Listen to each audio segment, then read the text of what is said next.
BEd BSc पाठ्यक्रम online classes में आपका स्वागत है। आज अपन बात करेंगे भारत की जनसंख्या।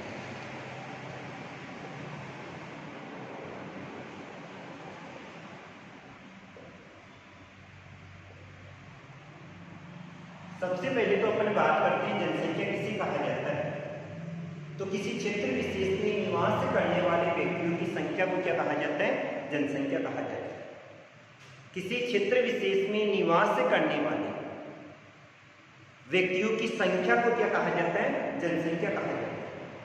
भाई किसी भी क्षेत्र में, चाहे वो राज्य हो, चाहे देश हो, चाहे जिला हो, चाहे नगर हो, चाहे गांव हो, उसमें कितने लोग निवास करते हैं, तो इसे क्या कहा जाता है? जनसंख्या कहा जाता है। और जनसंख्या के अंतर्गत अपन जनसंख्या संगठन का अध्ययन करते हैं।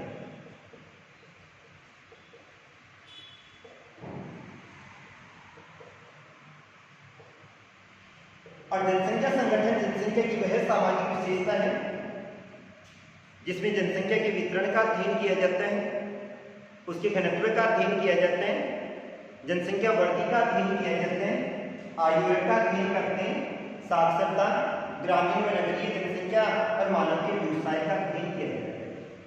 जनसंख्या संगठन में अपन जनसंख्या के वितरण का अध्ययन करेंगे, उसके घनत्व का अध्ययन करेंगे,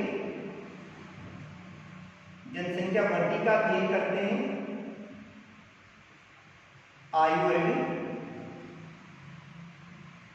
साक्षरता, जाति का अध्ययन करते हैं, धर्म का अध्ययन करते हैं, ग्रामीण तथा नगरीय जनसंख्या का अध्ययन करते हैं। सबसे पहले तो इनके बारे में अध्ययन करते हैं। सबसे पहली बात आती है जनसंख्या वितरण। जनसंख्या वितरण का तात्पर्य भूमि पृष्ठ पर लोगों के बसाव से, अर्थात धरातलीय क्षेत्र पर लोगों का वितरण किस प्रकार पाया जाता है। जनसंख्या वितरण का तात्पर्य भूमि पृष्ठ पर लोगों के बसाव से है, अर्थात धरातलीय क्षेत्र पर लोगों का वितरण किस प्रकार पाया जाता है। जैसे अपन भारत का अध्ययन करें तो भारत में कहीं पर तो लोग अधिक निवास करते हैं, कहीं पर लोग कम निवास करते हैं। हिमालय पर्वतीय क्षेत्र का अध्ययन करें, थार के मरुस्थलीय क्षेत्र का अध्ययन करें तो वहां पर मानव निवास हेतु अनुकूलतम दशाएं कम पाई जाती है, अतः वहां लोग कम निवास करते हैं। जबकि सतलज हुआ, गंगा और ब्रह्मपुत्र के मैदानी प्रदेश में मानव निवास हेतु अनुकूलतम दशाएं अधिक पाई जाती है, अतः वहां पर जनसंख्या अधिक निवास करती है। वैसे ही तटवर्ती क्षेत्रों का अध्ययन करें तो तटवर्ती क्षेत्रों में भी लोग अधिक निवास करते हैं। जबकि दक्षिण के पठारी क्षेत्रों में, जिन क्षेत्रों में कोई खनिज संपदा पाई जाती है, वहां पर जनसंख्या अधिक निवास करती है, और जिन क्षेत्रों में कोई भी खनिज संपदा नहीं पाई जाती है, वहां पर जनसंख्या कम निवास करती है। इसके बाद में बात आती है जनसंख्या घनत्व। यानी जनसंख्या घनत्व का मतलब क्या होता है? जनसंख्या घनत्व भूमि तथा लोगों की संख्या के मध्य का अनुपात है। जनसंख्या घनत्व भूमि तथा लोगों की संख्या के मध्य का अनुपात है, जिसकी गणना प्रति वर्ग किलोमीटर में की जाती है, अर्थात एक वर्ग किलोमीटर में निवास करने वाले व्यक्तियों की संख्या को क्या कहा जाता है? जनसंख्या घनत्व। जनसंख्या घनत्व भूमि तथा लोगों की संख्या के मध्य का अनुपात है, जिसकी गणना प्रति वर्ग किलोमीटर में की जाती है, अर्थात एक वर्ग किलोमीटर में निवास करने वाले व्यक्तियों की संख्या को क्या कहा जाता है? जनसंख्या घनत्व कहा जाता है। भारत के संदर्भ में अगर जनसंख्या घनत्व की बात करें तो पश्चिम बंगाल हुआ, उत्तर प्रदेश हुआ, बिहार वाला क्षेत्र हुआ, इन क्षेत्रों में सघन जनसंख्या निवास करती है, इनका जनसंख्या घनत्व अधिक पाया जाता है। फिर इसके बाद में आता है जनसंख्या वृद्धि। यानी जनसंख्या वृद्धि किसे कहा जाता है? तो जनसंख्या वृद्धि का तात्पर्य जनसंख्या परिवर्तन होता है। जनसंख्या वृद्धि का तात्पर्य जनसंख्या परिवर्तन होता है, अर्थात किसी क्षेत्र विशेष में एक निश्चित समय में जनसंख्या में होने वाला परिवर्तन क्या कहलाता है? जनसंख्या वृद्धि कहलाता है। किसी भी क्षेत्र विशेष, चाहे से वो जिला हो, चाहे राज्य हो, चाहे गांव हो या नगर हो, तो किसी भी क्षेत्र विशेष में एक निश्चित समय में जनसंख्या में होने वाला परिवर्तन ही क्या कहलाता है? जनसंख्या वृद्धि कहलाता है। अब इसे अपन धनात्मक वृद्धि में भी लेते हैं और ऋणात्मक वृद्धि में भी लेते हैं। जब दो समय अंतरालों के मध्य जन्म दर उच्च होती है और मृत्यु दर निम्न होती है, जब दो समय अंतरालों के मध्य जन्म दर उच्च होती है और मृत्यु दर निम्न होती है, तो जनसंख्या भी क्या होगी? वृद्धि होगी। और जनसंख्या में होने वाली इसी वृद्धि को क्या कहा जाता है? धनात्मक वृद्धि कहा जाता है। लेकिन अगर दो समय अंतरालों के मध्य जन्म दर निम्न पाई जाती है और मृत्यु दर उच्च पाई जाती है, जन्म दर निम्न होगी, मृत्यु दर क्या होगी? उच्च होगी। जनसंख्या में होने वाली कमी को क्या कहा जाता है? ऋणात्मक वृद्धि कहा जाता है। प्राकृतिक वृद्धि में भी लेते हैं और वास्तविक वृद्धि में भी लिया जाता है। अब भारत का अध्ययन करें तो सन 1921 का काल ऐसा था जिसमें ऋणात्मक वृद्धि हुई थी, यानी कमी हुई थी। और जब से लेकर आज तक जनसंख्या में लगातार ही क्या हुई है? वृद्धि हो रही है। और सन 1950 के काल को जनसंख्या का विस्फोटक काल कहा जाता है, क्योंकि इस काल में जनसंख्या में तीव्र गति से क्या हो गई थी? वृद्धि हो गई। लेकिन सन 1981 के बाद में जन्म दर के प्रति लोगों की अधोमुखी प्रवृत्ति आ गई थी। परिवार नियोजन के कार्यक्रमों को अपनाया जाने लगा था, अतः धीरे धीरे जनसंख्या क्या होने लग गई थी? कम होने लगी। जनसंख्या में तो वृद्धि हो रही है, लेकिन जनसंख्या वृद्धि दर क्या हो रही है? कम हो रही है। तो समय के साथ जनसंख्या वृद्धि दर क्या होती जा रही है? निम्न होती जा रही है। इसका मुख्य कारण जन्म दर के प्रति लोगों की अधोमुखी प्रवृत्ति है, परिवार नियोजन के कार्यक्रमों को अपनाया जाता है। अब इसके बाद में अपन अध्ययन करते हैं आयु वर्ग। आयु वर्ग की बात करें तो आयु वर्ग के अंतर्गत जनसंख्या को विभिन्न आयु वर्गों में बांटा जाता है और इसके तहत जनसंख्या को 3 वर्गों में बांटा जाता है। 3 वर्गों में, जैसे बाल वर्ग हो गया, युवा वर्ग हो गया और वृद्ध वर्ग। बाल वर्ग में अपन लेते हैं 0 से 14 आयु वर्ष को लिया जाता है। 15 से लेके 64 को इसमें लिया जाता है और 65 से मृत्यु तक, जब तक मृत्यु नहीं हो जाती। तो 3 वर्गों में बांटा जाता है। बाल वर्ग आता है, युवा वर्ग आता है, वृद्ध वर्ग आता है। बाल वर्ग में 0 से लेके 14 आयु वर्ग को लिया जाता है, युवा वर्ग में 15 से 64 को लिया जाता है और वृद्ध वर्ग में 65 से लेके मृत्यु तक। भारत का अध्ययन करें तो भारत का जो आयु पिरामिड पाया जाता है वो त्रिभुज के आकार में पाया जाता है, अर्थात बाल वर्ग की संख्या अधिक पाई जाती है, युवा वर्ग की थोड़ी कम पाई जाती है और वृद्ध वर्ग की सबसे कम पाई जाती है, क्योंकि यहाँ पर जीवन प्रत्याशा कम पाई जाती है। जीने की औसत जो आयु का आकलन किया जाता है वो 60 वर्ष के आसपास किया जाता है, क्योंकि भारत एक विकासशील देश है। इसके बाद में अपन अध्ययन करते हैं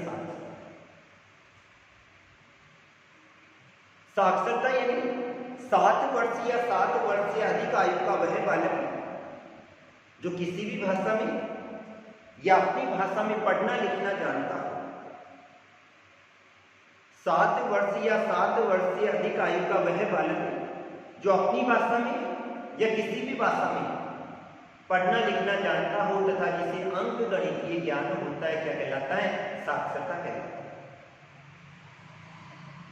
और साक्षर के अनुपात को ही क्या कहा जाता है? साक्षरता कहा जाता है। भारत का अध्ययन करें तो भारत के नगरीय क्षेत्रों में साक्षरता दर उच्च पाई जाती है, लेकिन ग्रामीण क्षेत्रों में आज भी साक्षरता दर निम्न पाई जाती है। एक तरफ अध्ययन करें केरल का अध्ययन करें, एक तरफ बिहार का अध्ययन करें, दोनों में रात दिन का अंतर आ जाता है। केरल 100% साक्षरता की ओर अग्रसर हो रहे हैं और बिहार में नेगेटिव आती है, यानी साक्षरता दर कम होती जा रही है। दूसरी ओर यदि पुरुष और महिला साक्षरता दर का अध्ययन करें तो इन दोनों के बीच भी अंतर अधिक पाया जाता है। अधिकांश जितने भी राज्य पाए जाते हैं उन राज्यों में पुरुषों की साक्षरता तो अधिक पाई जाती है, लेकिन वहां पर महिला साक्षरता दर क्या पाई जाती है? निम्न पाई जाती है। और ग्रामीण क्षेत्रों की तो और भी दयनीय स्थिति पाई जाती है। क्यों? क्योंकि वहां पर महिला साक्षरता दर और भी क्या पाई जाती है? निम्न पाई जाती है। उन ग्रामीण क्षेत्रों में महिलाओं की कृषि में भागीदारी होती है, अतः वे कृषि कार्य करती है, घरेलू कार्य करती है। इसके बाद में आता है जाति। भारत की जनसंख्या में जाति का अध्ययन भी किया जाता है, जातीय जनगणना की जाती है। कितनी जाति के कौन से यानी कितने लोग निवास करते हैं, और धर्म का अध्ययन भी किया जाता है।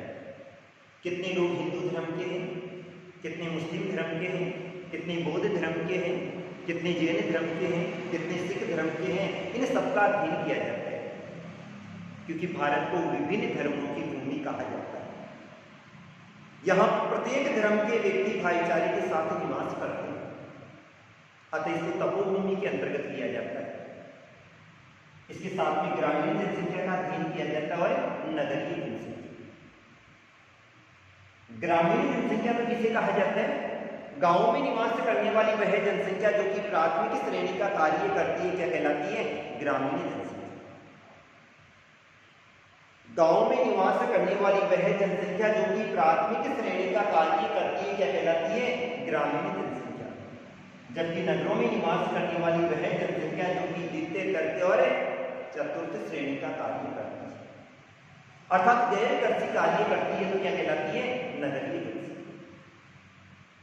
गांवों में निवास करने वाली वह जनसंख्या जो कि प्राथमिक श्रेणी का कार्य करती है, क्या कहलाती है? ग्रामीण जनसंख्या कहलाती है। जबकि नगरों में निवास करने वाली वह जनसंख्या जो कि द्वितीय, तृतीय और चतुर्थ श्रेणी का कार्य करती है, अर्थात गैर कृषि कार्य करती है, क्या कहलाती है? नगरीय जनसंख्या कहलाती है।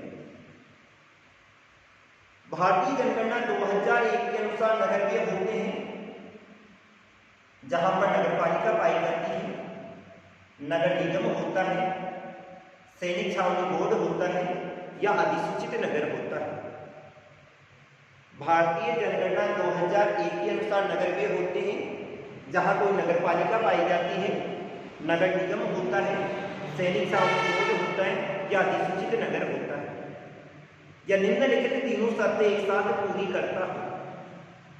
3 शर्तें मतलब होता है 5000 की जनसंख्या हो, 400 का जनसंख्या घनत्व हो और 75% जनसंख्या अगर गैर कृषि कार्य में लगी होती है तो उसे भी क्या कहा जाता है?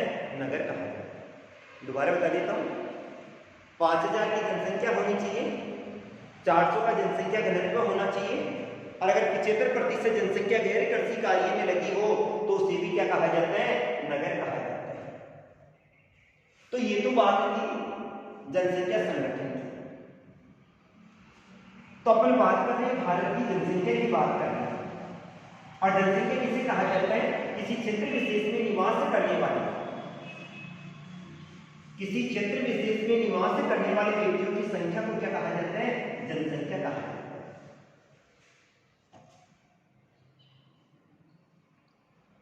अब किसी भी क्षेत्र का अध्ययन करें तो वहां पे जो कार्यशील जनसंख्या होती है उसे कार्यशील जनसंख्या से बड़ा कोई भी संसाधन नहीं है। इसी कारण से अपन जनसंख्या का अध्ययन किसके अंतर्गत करते हैं? संसाधन के अंतर्गत करते हैं। और संसाधन किसे कहा जाता है? वे समस्त पदार्थ जो कि मानव की आवश्यकताओं की पूर्ति करने की क्षमता रखता है, क्या कहलाता है? संसाधन कहलाता है। अतः किसी क्षेत्र में निवास करने वाली वह जनसंख्या जो कि कार्य के प्रति आश्वस्त होती है या श्रम करने वाली होती है, उससे बड़ा उस क्षेत्र में कोई भी संसाधन नहीं होता है। अब भारत के क्षेत्रफल का अध्ययन करें तो भारत का क्षेत्रफल 32,87,263 किसमें दिया जाता है? वर्ग किलोमीटर में दिया। यानी भारत के क्षेत्रफल की बात करें तो 32,87,263 वर्ग किलोमीटर भारत का क्षेत्रफल है। और अगर भारत की जनसंख्या की बात करें तो भारत की जनसंख्या 121.05 करोड़ है। किसके अनुसार? 2011 के अनुसार। क्षेत्रफल की बात करें तो 32,87,263 वर्ग किलोमीटर है और भारत की जनगणना का अध्ययन करें वर्ष 2011। ये याद रखना, जनसंख्या की जो गणना की जाती है वो प्रत्येक 10 वर्ष के बाद होती है। कितने वर्ष के बाद? 10 वर्ष के बाद जनगणना होती है और इसमें होने वाली वृद्धि को दशकीय वृद्धि कहा जाता है।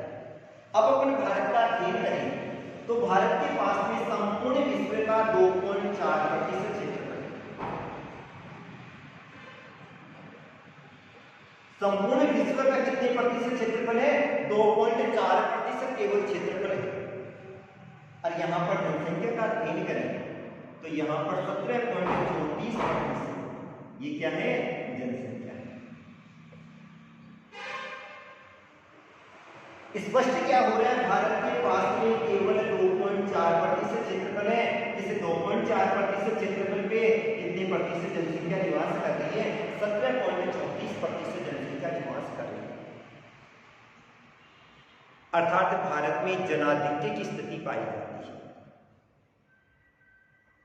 जनाधिक्य का मतलब होता है यहां पर संसाधन तो कम पाए जाते हैं, लेकिन संसाधन के अनुपात में यहां पर जनसंख्या क्या पाई जाती है? अधिक पाई जाती है। और इसी प्रवृत्ति को क्या कहा जाता है? जनाधिक्य की प्रवृत्ति कहा जाता है। भारत में संसाधन कम पाए जाते हैं, लेकिन यहां पर जनसंख्या क्या पाई जाती है?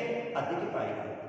अतः इस प्रवृत्ति को जनाधिक्य की प्रवृत्ति कहा जाता है, क्योंकि यहाँ पर विश्व का 2.4% क्षेत्रफल है, लेकिन जनसंख्या कितनी है? 17.34% है। अर्थात जनसंख्या क्या है? अधिक है। अब जनसंख्या का अध्ययन करें तो जनसंख्या की दृष्टि से संपूर्ण विश्व का अध्ययन करें तो फर्स्ट स्थान तो किसका आता है? चीन का आता है। पूरे विश्व की बात कर रहे हैं। और सेकेंड स्थान किसका आ जाता है? भारत का। और क्षेत्रफल के आधार पर अध्ययन करें जब कौन सा स्थान आता है? 7वां स्थान। एक तरफ स्थिति देख रहे हैं अपन, पहला स्थान चीन का आ गया, दूसरा स्थान किसका आ गया? भारत का आ गया। और दूसरी ओर अपन ने क्षेत्रफल का अध्ययन किया तो कौन सा स्थान आ रहा है? 7वां स्थान आ रहा है। इसी कारण से भारत विकासशील श्रेणी की ओर है। अगर भारत में जनसंख्या वृद्धि दर नियंत्रित हो जाए तो प्रत्येक व्यक्ति को रोजगार उपलब्ध हो जाएगा, और जहां पे प्रत्येक व्यक्ति को रोजगार उपलब्ध हो जाएगा उस देश का हमेशा विकास की ओर अग्रसर होगा। उसके विकास को कोई रोकने वाला नहीं। लेकिन यहां तो स्थिति उल्टी पाई जाती है। यहां जनसंख्या तो कम अधिक निवास कर रही है, लेकिन क्षेत्रफल क्या पाया जाता है? कम पाया जाता है। इसी कारण से भारत में बेरोजगारी,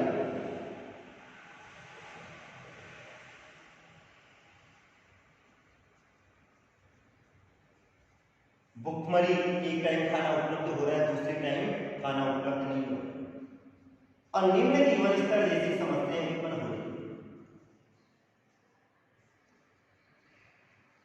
भारत का अध्ययन करें तो क्षेत्रफल 2.4% है, जनसंख्या 17.34 है।